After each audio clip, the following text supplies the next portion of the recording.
It's now April and a very strange month it's been. It's been cold right up to Easter at night, so things are being held back and we're waiting for signs of spring and real warmth.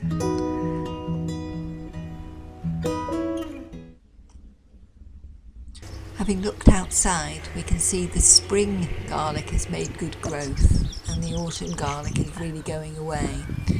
So we're going to take this as a time to start planting, and we're going to start with seed tapes of early carrots.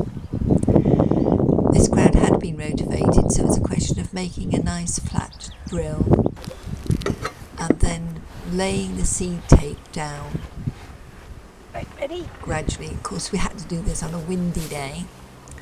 We then usually cover the seed tape with compost, but we've run out of compost and everywhere's closed at the moment, so we've done sieved soil. The reasons for using seed tape for us this year was that we were going to spend less time gardening, and by using the seed tape there was less thinning out to do later on.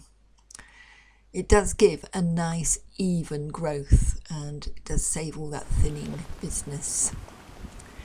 But now we've got plenty of time, so we'll grow something else as well. We found the seed tapes quite an easy method, though it's slightly more expensive than packeted seed. We're going to use it for carrots, celeriac and I think spring onions.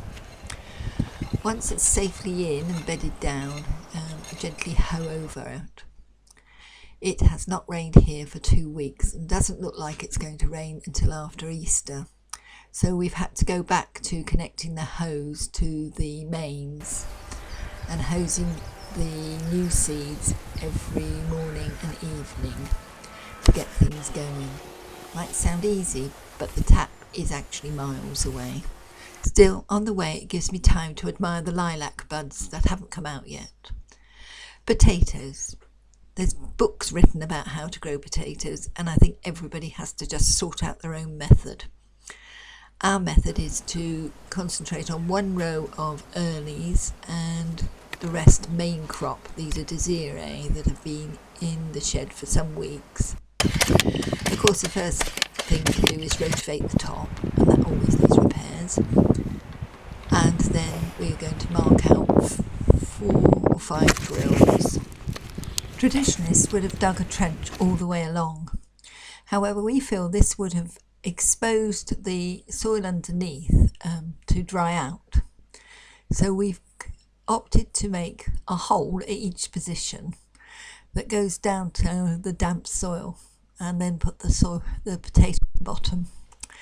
And following some traditions, we have this time dropped in a lump of freshly mown grass to help it on its way. We were halfway through doing this when I remembered that we hadn't actually put any grow moor on this ground, which will have to happen later. There are always more preparations before you can start planting things. We have a lot of problems with pigeons here, so the first thing we have to do before planting brassicas is to make another cage. So sorting through all the spare leftover wood and fencing panels, we've built yet another cage which will be covered in net and brassicas planted inside, and this will be there till the spring. Last square of veg garden that needs digging over for the spring. It had the brassicas and a late row 2 of carrots, and it got quite trodden down over the winter as we came out to pick things. It's now been so dry for 2 or 3 weeks that actually you can barely get through the top, so it's wet underneath. So I've done a bit of cleaning up before we dig it over. I've started with this end with the removal of couch grass, which is a spreading grass which you definitely do not want. It has long, thin white roots.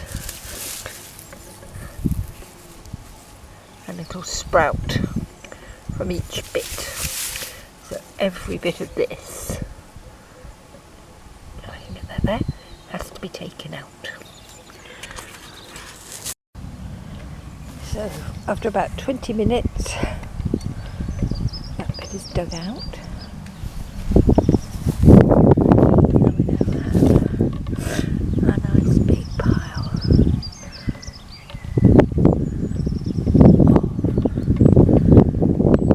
Time to leave all the hard work and go remember why we do this. This is in the polytunnel, and these broccoli are coming on nicely where it's warm in the sun. And luckily there's some very nice early spring cabbages ready to be picked for tea. Hope you join us again. Do subscribe. Bye for now.